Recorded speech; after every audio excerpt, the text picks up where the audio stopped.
estudos, o Senhor colocou um tema no meu coração, a gente tem desenvolvido ele. Começamos no domingo, e nesse domingo Deus falou no meu coração para que continuasse, né? Então a gente só tematizou. Nós temos o tema de o homem no presente século, permanecendo em Deus diante de um mundo tão desconfigurado. Eu e você, nós não precisamos fazer força nenhuma para olhar para o nosso contexto, onde nós estamos inseridos, e perceber que alguma coisa não está bom. Alguma coisa foge do controle. Obviamente não foge do controle de Deus, isso nunca. Mas a ideia que tem, pelo menos quando eu pensei em montar esse estudo, a ideia que tem é que esse homem, ele está de fato com o globo terrestre na mão, e ali ele vai dominando as coisas. Aí ele vai gerenciando as coisas. Obviamente não o mundo de Deus, mas o mundo onde ele está inserido. Quando Deus criou o homem, nós estudamos na quarta-feira passada, se não for memória, que a ideia de Deus em configurar o homem, projetar o homem, foge de tudo aquilo que nós estamos vendo hoje. Então é você sair na sociedade, é você olhar no noticiário, é você ver o jornal, é você botar a cara para fora da janela, você vai perceber que alguma coisa de fato está fugindo do nosso controle. Hoje a sensação que permeia o nosso coração é medo. Hoje a gente está com medo de muita coisa, né? Eu digo que se você está andando, alguém dá um passo mais forte atrás de você, um passo mais forte, você vai olhar para trás e quer saber quem está atrás de você. Né? Se você sai daqui do culto e precisa passar por uma rua um pouco mais escura, isso vai trazer medo a você. Houve-se um tempo em que as mulheres não tinham medo de sair sozinhas. A gente saiu para trabalhar, conseguiu ficar no ponto de ônibus, esperar a condução. Hoje, ela já fica um grupinho, né? Já fica um pouco distante do ponto de ônibus. Ainda mais aquele que sai 3, 4 horas da manhã, é uma confusão. Isso o homem também. Né? A gente parece que está mais seguro, porque o medo ele parece estar dominando o nosso coração. Isso é uma muito subjetiva, mas está bem preso de umas consequências e considerações. Abra sua Bíblia em 2 Timóteo capítulo 3. 2 Timóteo capítulo 3.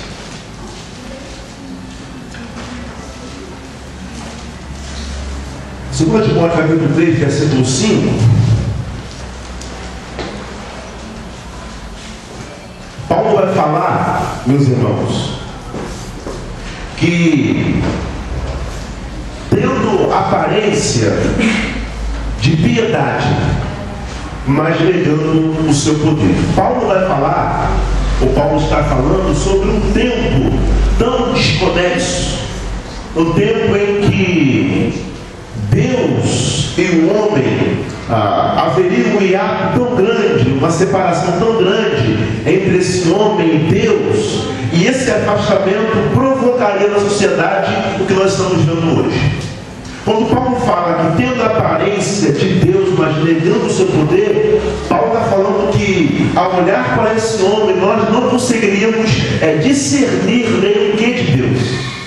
Por quê, pastor? Porque esse homem, ele sofreu o processo de desconfiguração. Paulo fala sobre um processo na vida desse homem, em que ao você olhar para ele, você não vai conseguir contemplar a bondade, você não vai conseguir perceber a chama da bondade. Paulo fala sobre um tempo totalmente dialético, um tempo em que a desconfiguração do homem é algo latente dentro do coração dele. Então, por mais que estejamos vivendo um tempo assim, eu tenho dito para os irmãos que esse tempo, nesse homem, é como um vírus. Ele também pode nos pegar. Tudo isso que nós temos visto aqui, essas características desse homem pós-moderno, é como um vírus. Se a gente não vigiar, isso pode pegar a gente também. Eu posso também me tornar egoísta, eu posso também me tornar avarento, eu posso me tornar blasfemo, eu posso me tornar tudo isso. Pastor, como é que eu, de que maneira não ser contaminado por esse vírus? Olha, a resposta está ali, permanecendo em Deus. Precisa permanecer em Deus. E um dos textos bases também para isso é João capítulo 15. Guarda aí na tua Bíblia, João capítulo 15, sobre a necessidade de permanecer em Deus. É o que nós temos estudado aqui. Então Paulo vai falar o seguinte: olha, saiba disto. Nos últimos dias, 2 Timóteo capítulo 3, saiba disto, Nos últimos dias sobrevirão tempos terríveis, ou tempos penosos, ou tempos difíceis. Os homens serão egoístas. A palavra aí, recapitulando egoísta no grego, é philautos, que tem a ver com homens que estão bem atentos aos seus próprios interesses. Demos exemplo Narciso, né? Tem como a gente pormenorizar, porque demanda tempo, mas é um tempo de pessoas egoístas, né? Não sei se você conhece alguém egoísta. Paulo vai dizer também que esse homem, além de ser egoísta, ele seria avarento, né? E a palavra avarento aí é philarguros, no grego, pessoa que ama o dinheiro é o seu senhor, né? Falamos também sobre isso. Paulo vai dizer que além de egoísta, de avarento, esse homem ele é presunçoso, jactancioso. A palavra para jactancioso, aí jactanciosos, é a palavra no grego também chamada de alazon, tem a ver com mentiroso, né? É pretensioso, é o tal do fanfarrão, que a gente conversou e brincou a beça aqui também. Paulo vai dizer também que é um tempo de homens arrogantes, né? A palavra arrogante aí no grego é a palavra uperafanos, que tem o ato de mostrar-se acima dos outros. É aquele que te olha sempre de forma estranha. Ele se vê maior do que você e quando olha para você te vê menor do que ele. É um tempo estranho, um tempo de soberba, né? É um tempo de desconfiguração. Falamos também que é um tempo de blasfêmia. Esse homem se tornará blasfemo, de falar mal, difamador, né? Falar mal do outro de uma forma muito tranquila, caluniador. Falamos também que é um tempo de desobediência aos pais, a feités, né? Uma época em que, quando os nossos pais falavam conosco, a gente entendia.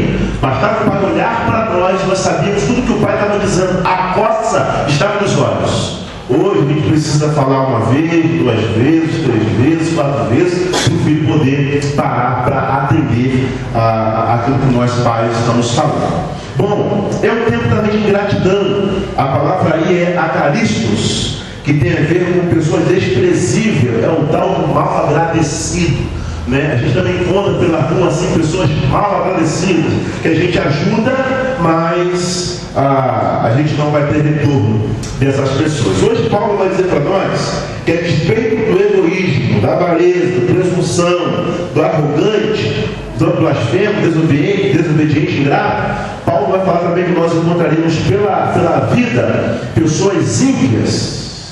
Na sua vida deve estar irreverente.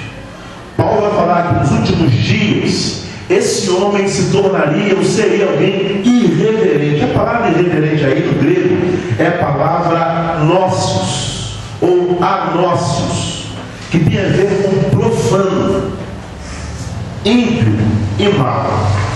Paulo vai dizer para mim, Alexandre, na caminhada da sua vida, no seu dia a dia, seja no trabalho, na faculdade, por onde você passar, você vai se deparar com pessoas irreverentes. Você vai se deparar com pessoas que são profanas, pessoas que são ímpias em essência. Você vai se deparar com pessoas que são má em essência, subjetiva, pessoas ruins. Aí, para você entender, a palavra profano aí tem a ver com tudo que transgride o sagrado, que viola regras sagradas. Paulo está dizendo que é uma característica de um homem.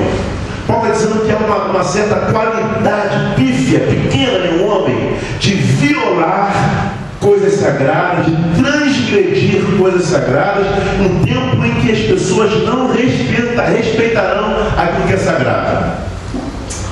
Traga a sua memória um exemplo muito claro. O que nós temos visto por aí é pessoas entrando em templos espíritas, umbandistas, quebrando tudo. Querido, a gente pode não concordar em tal linha de fé, mas de respeitar a gente não pode. Eu costumo dizer que eu sou pastor batista, sou cristão, mas eu respeito tudo quanto é tipo de religião fora minha. É um desrespeito nosso a profanar, desrespeitar, transgredir qualquer princípio religioso do outro. Porque o outro aprendeu assim. Há uma regra de conduta dele em relação à sua religião. Então, todas as vezes que eu me encontro com alguém e eu tento convencê-lo de uma forma ruim, de uma forma que vou transgredir, que vou violar os seus princípios, isso é errado. Deus não se agrada disso.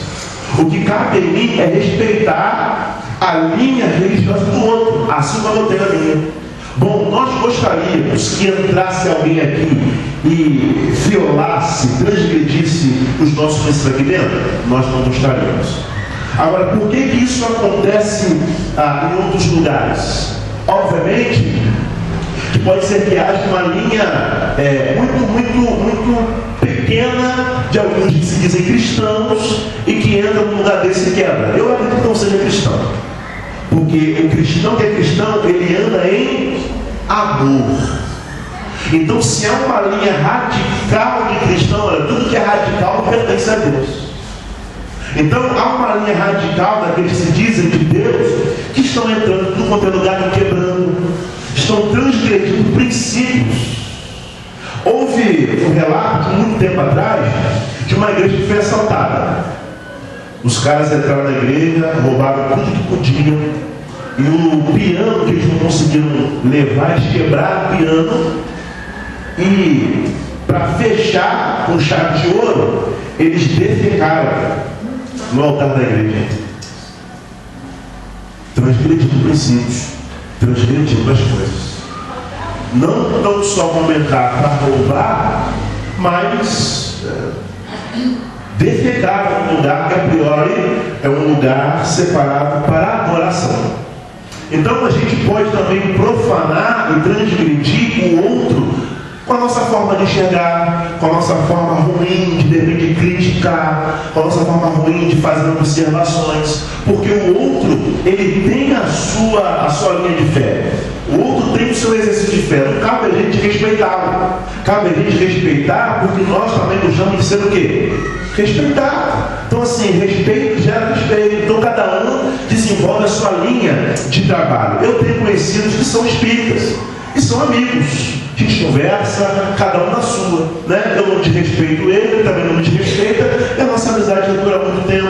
Ou seja, nós sabemos respeitar o espaço um do outro, sem profanar, sem transgredir, sem violar, sem debochar da fé do outro. Mas a gente sabe que isso é muito bem teórico, mas na prática a gente sabe que não é assim. Então, muitos de nós encontramos com muita gente do mal no meio do caminho que são pessoas irreverentes, pessoas profanas, independente da fé que o outro tem. Nós precisamos respeitar. Paulo fala de um tempo de pessoas ímpias, aquele que não pratica piedade. Quando a gente olha para a pessoa, a gente fala assim, eu sou cristão, o outro é ímpio. Dá a entender que o outro é ímpio por quê? Porque ele não pratica a mesma fé que a minha. Não, pastor, fulano é ímpio. Mas, muito mais do que pensar assim, a ideia de ímpio é aquele que não pratica piedade, aquele que tem valores distorcidos. A ideia de ímpio aqui, que Paulo está dizendo, é que nós encontraremos com pessoas com valores distorcidos dos meus, e não necessariamente igreja.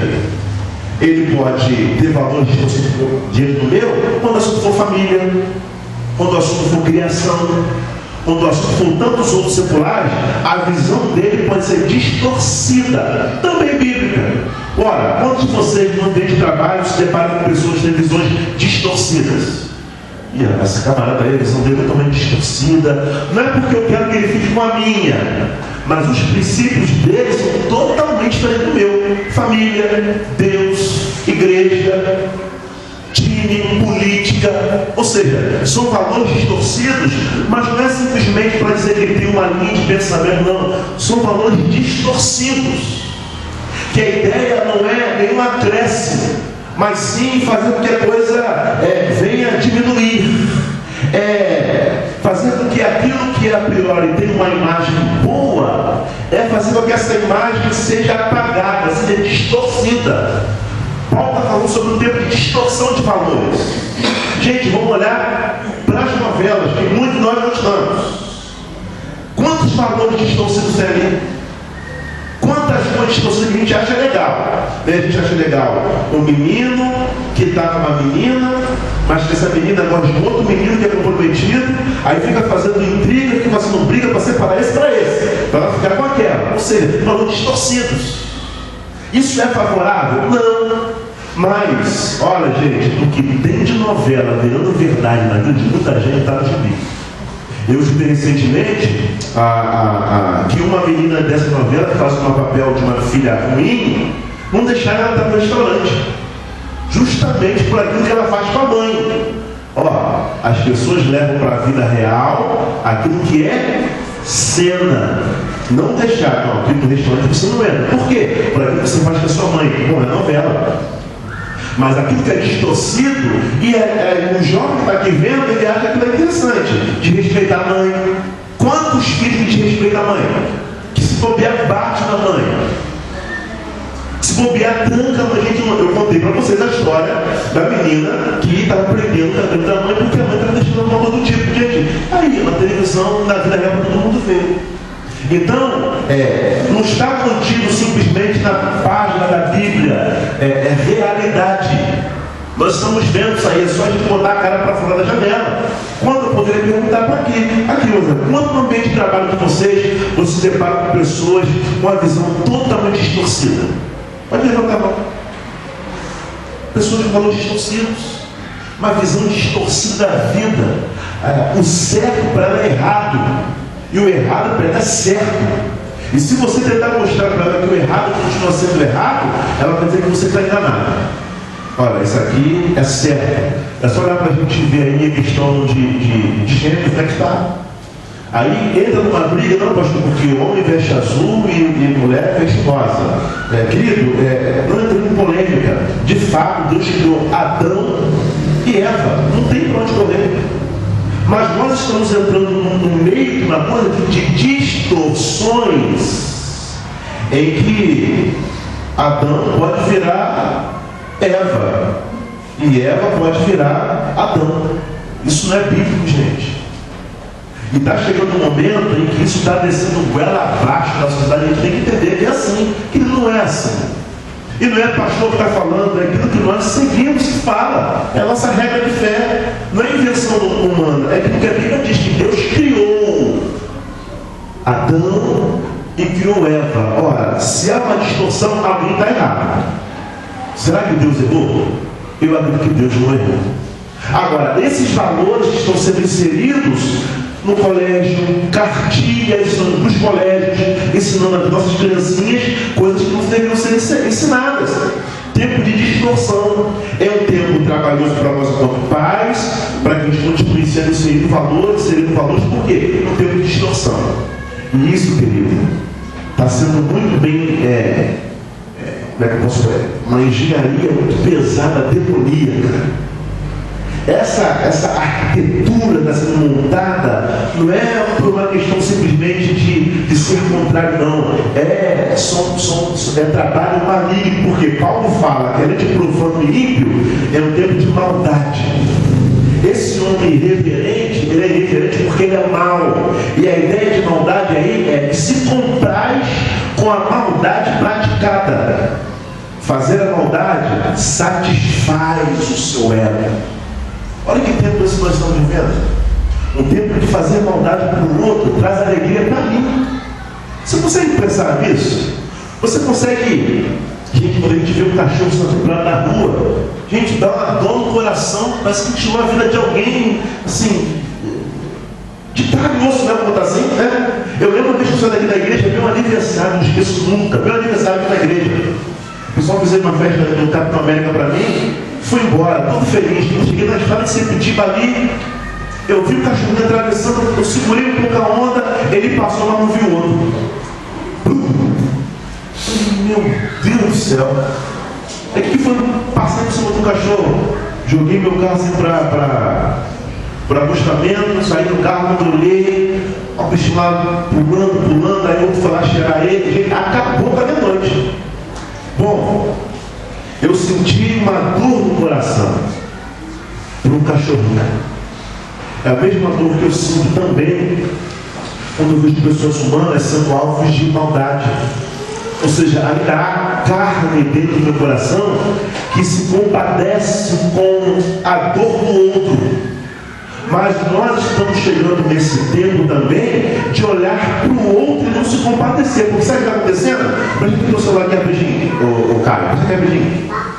Nós estamos num tempo em que a casa do outro está pegando fogo. A gente está assim, ó, filmando. Cara, ao invés de chamar o bombeiro, eu estou assim, ó. Você viu uma boechada, bateu com o helicóptero, uma mulher tentando tirar o cara para não pegar. Como é que eu falo? O próprio esposo dela. O próprio esposo dela, para falar que é um panaca, né? Tirando foto. Gente, que tempo esse nós estamos vivendo?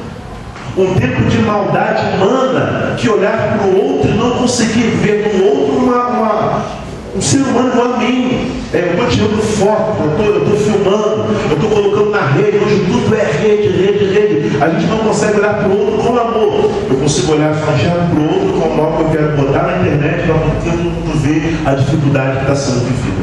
Então, dentro de alguém como esse, não tem coração.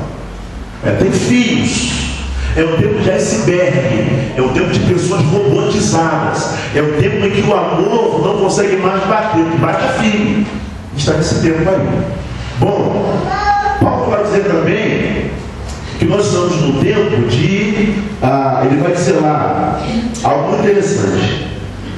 Sem amor pela família, na sua versão deve estar desafeiçoados. Paulo vai dizer que esse irmão, esse homem, perdão, que nós encontraremos pelo meio do caminho, são pessoas desafeiçoadas, sem amor pela família. A palavra aí no grego é astormos. Astormos. Cruel, sem afeição, insociável. Paulo vai dizer que esse camarada que nós encontraremos pelo caminho é uma pessoa insociável, difícil. Muito mais ser difícil é aquela pessoa de difícil convivência. Você encontra alguém assim? Pessoa que é de difícil convivência, que não dá para conviver com ele. Pastor, mas é muito difícil, pastor. Não dá. É de difícil convivência. Eu sei que pessoa assim. Por quê? Porque pessoas que não aceitam normas sociais, mas procura de alguma forma uma atividade ilegal. Paulo diz o seguinte, um exemplo para você que trabalha, você faz o seu trabalho direitinho. Aí tem alguém que trabalha com você que não dá para trabalhar com o cara, porque o cara está sempre dando um jeitinho, o cara quer sempre levar uma vantagem, e a sua vantagem nunca é nada legal, é sempre ilegal, você não consegue ficar perto de um cara desse. Porque um cara desse ele acaba contaminando você. E se você estiver trabalhando junto com um cara, meu irmão, até você explicar que chifre dá na cabeça do cavalo, já foi junto.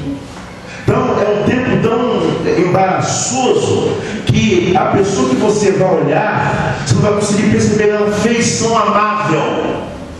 Você não vai conseguir olhar para ela e mensurar que há nela amor, que há nela querer bem, mas é um tempo de pessoa cruel no coração. Paulo está falando sobre um tempo de crueldade no coração e um tempo em que nós não conseguiremos ficar perto de uma pessoa. Por quê, pastor? Não tem como ficar perto de uma pessoa dessa. Por quê? Porque os valores dela, pastor, são inaceitáveis. Ela sempre quebra normas, sempre quebra regras. Não tem princípio nenhum, pastor. Tudo quanto é princípio ela quebra. Por quê? Porque está sempre com coisas ilegais. Você trabalha com gente assim? Ou você conhece gente assim? Que sempre traz no seu ambiente de trabalho coisas ilegais? Demais, né, meu irmão? Sempre legal. E na mão, boa é você que não entra na dele. O cara, é o tal jeitinho brasileiro, tá tudo muito bem, tudo muito certinho. Você olha uma pessoa dessa, meu Deus, e às vezes a fisionomia não parece isso. Você vai aquela pessoa que chega no ambiente de trabalho assim, muito bem afeiçoado, a fisionomia, né? Se olha, mas não enxerga o que é. Mas quando você para sentar, para conversar, você percebe aquele bom jeitinho brasileiro, aquela malandreada. Irmão, é difícil ver com pessoas assim. E às vezes, a gente está no ambiente de trabalho, a gente não tem como saber porque depende. do sustento, sem conviver com a pessoa daquela ali, não é? Mas como viver sem se contaminar? Paulo fala, é possível a gente andar com Pedro, né? Paulo fala, a gente fala, é possível andar com Pedro, mas não ser um igual a Pedro. A gente precisa criar estratégia, e não tem outra estratégia a não ser a palavra de Deus. Por quê, gente? Pelo tempo que nós estamos vivendo. Eu tenho dito aqui que o nosso tempo já não é mais modernidade, é pós-modernidade. Qual é o teu telefone, cara? O nome dele? Samsung, Motorola, de quê? Samsung o quê? J1, 2, 3? J1? Que seja J1? O J hoje é qual? O J8. O J8. Se você piscar, já saiu o 9. E certamente lá nos Estados Unidos já saiu até o 11. Quando chegar aqui no Brasil, quando saiu o 11 aqui, lá está o 15. Ou seja, tudo mudando numa fração de segundos. Piscou o olho, mudou. E a gente, como não consegue fracionar a quantidade de vezes que a gente pisca, cada piscada as coisas estão mudando. Cada piscada as coisas vão mudando, e a gente já não consegue mais saber em que era nós estamos. Pega o celular desse e coloca a mão numa criança. Você vai ver como é que ela vai brincar. Agora pega você, já está fluindo,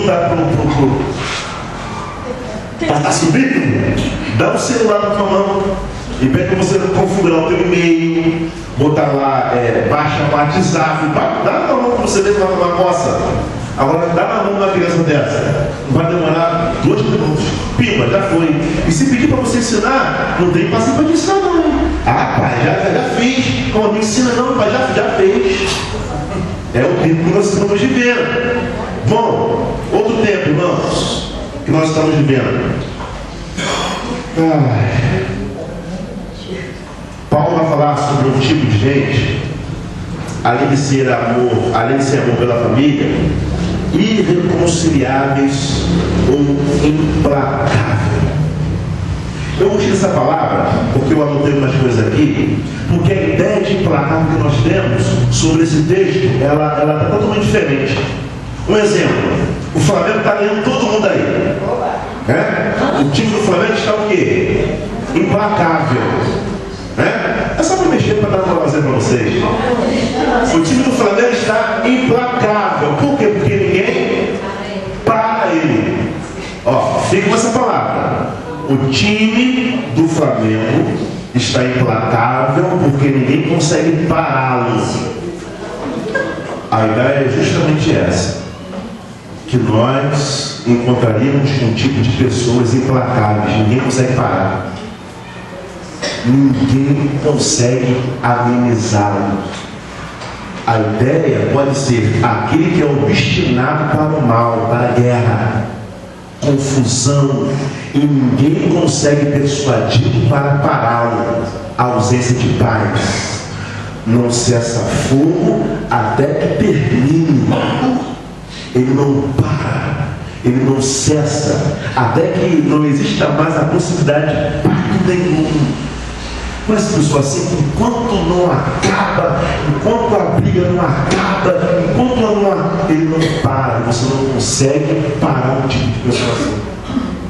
Você consegue, aquela briga começa aqui, vai arrastando, para todo é lado, e vai tomando todo mundo, ou você não vai embora, dá um jeito, porque dá um par mais. Sentimentos implacáveis, gente. É um tipo de homem que você não consegue freá-lo. Obviamente que são o Espírito Santo, mas se ele permitir também. Aí, a ideia que a gente parece que nós estamos é no tempo do fim. Nós estamos no tempo do fim, gente. Eu não tenho uma outra leitura a não ser entender que nós estamos no tempo do fim, porque esse homem é implacável. Quanto mais um abismo chama outro o quê? Outro abismo. Vai pecando. Você vê que o cara começa a roubar um lápis, depois começa a roubar dinheiro, e vai roubando carro forte, e vai roubando, ele não para, até que seja o quê? Preso ou morto. Implacável, não para. Quanto mais tem, mais quer. É justamente isso que nós estamos vendo. Quanto mais se tem, mais se quer.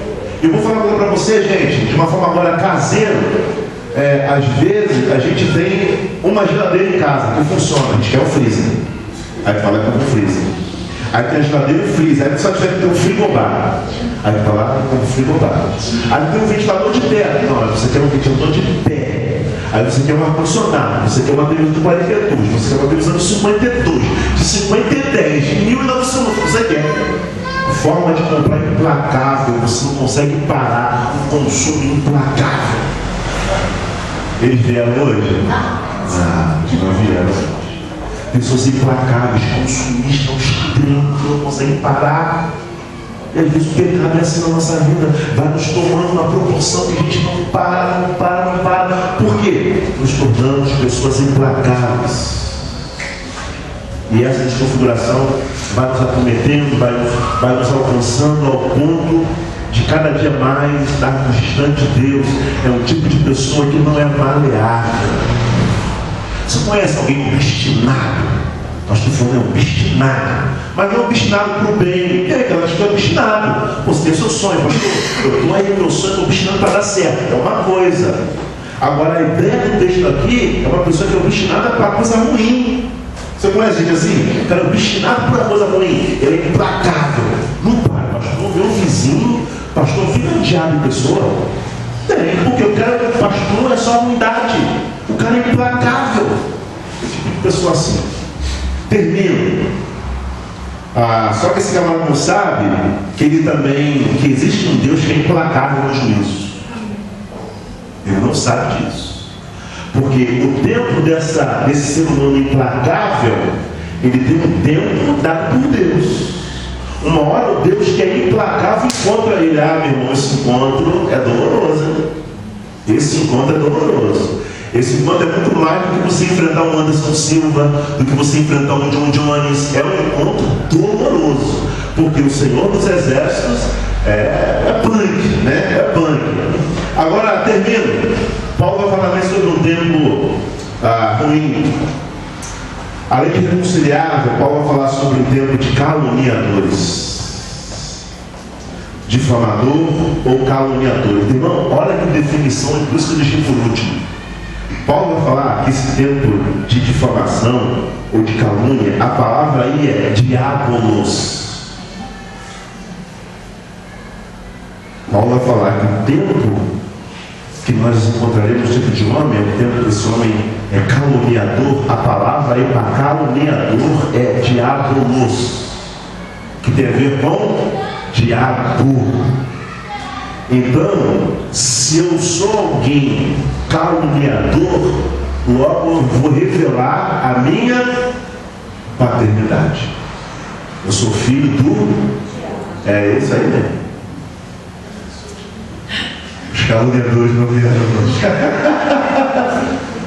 Eu fiquei pensativo sobre isso. Por quê? Calúnia é aquele que acusa com falsidade, comentários maliciosos, aquele que age por parte do demônio.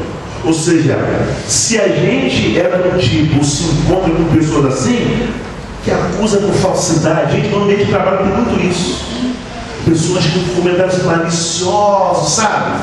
Que assim, ela sabe onde ela quer chegar, vai jogando uma sementinha aqui para prejudicar você no trabalho, porque ela quer ser, ela quer ser promovida, e para ser promovida tem que prejudicar alguém. E às vezes você está na linha de frente ali, está sendo até bonzinho, né? Mandando bom para a pessoa, já fulano tudo bom, tá cafezinho, tá bom dia, boa tarde. E tem pessoa que só os que pode. Essa pessoa revela a paternidade dela. Ela é filha do diabo, acusadora, maliciosa. Eu pergunto para você, irmão, diante de tanta coisa que eu falei aqui, dá vontade de sair de casa? Dá vontade de lidar com o ser humano? Mas é exatamente esse tempo que a gente está vivendo. E a gente não pode deixar de sair de casa, a gente não pode deixar de viver, a gente tem que sair de casa todos os dias, porque a gente precisa. Aí é uma palavra aqui que eu anotei, chamada misântropos. Misântropos é aversão à humanidade. Ou seja, A gente está se encontrando com pessoas que têm aversão à humanidade. O pior é isso, gente. O pior é a gente ser contaminado por tudo isso aqui e a gente também ter aversão à humanidade. E às vezes, vou falar para você, às vezes as pessoas meio que misantropam algum tipo. Irmão, tem ser humano que não dá para você caminhar, não. Que é difícil demais. Tem ser humano que você precisa contar umas 3 vezes, umas 4 vezes, 500 carneirinhos, porque é difícil demais. Mas a gente anda em amor. Não são pessoas que praticam maldade, são pessoas que são difíceis de se conviver. Mas o meu medo, quando eu faço a oração do Pai Nosso, quando eu digo, Senhor, eu peço para que Ele me livre do mal, a minha leitura ali não é para ele me livrar do mal que pode acontecer comigo, é para Ele livrar do mal que pode habitar em mim. Leia esse texto de forma correta. Livra do mal, não é do mal que pode me acontecer, mas é do mal que eu posso fazer para o outro, porque Ele está dentro de nós. A gente só precisa saber quem a gente alimenta. Essa galera que eu estou falando aqui, esse tipo de gente, eles estão alimentando o mal. Cabe eu e você alimentar o bem, porque disso tudo nós temos uma parte. Entenda uma coisa, gente? O salário do pecado é a morte. Tanto para quem peca no que tange a essência, tanto para aquele que caminha de Deus, todos irão receber uma paga. Todos vão receber. A grande questão é o que vai estar no nosso contra-cheque. O que vai estar lá? Bendito de meu Pai, não apartai de mim, porque eu não te conheço. Todos nós vamos receber. Ao findar o labor dessa vida, diz a noção. Toma aqui, Alexandre, teu contra-cheque, abri, bendito de meu Pai. Ou então não, aqui está teu contra-cheque, apartai de mim, porque eu não te conheço. Por quê? Porque eu fui um homem mau enquanto vida, porque decidi caminhar longe do Senhor. Então, por que eu estou falando tudo isso? Não é para você se assustar em relação ao outro, mas é para que isso não haja, que não habita em nós. Eu não estou pregando aqui para edificação. Isso aqui é irreverente, esse aqui é malicioso, esse aqui é maldoso. Isso a gente vai encontrar. Mas a minha ideia é que a gente, sobretudo, guarde o nosso coração para que essas coisas não nos contaminem, porque a gente também pode se tornar pessoas maldosas, pessoas ingratas, pessoas, a gente pode se tornar tudo isso aqui, se a gente não permanecer em Deus. Amém, gente? Quarta-feira que vem, venha, porque a gente vai falar sobre um tipo de gente que não tem domínio próprio. Se você não vir quarta-feira que vem, eu vou acreditar que você é um tipo de gente que não tem domínio próprio.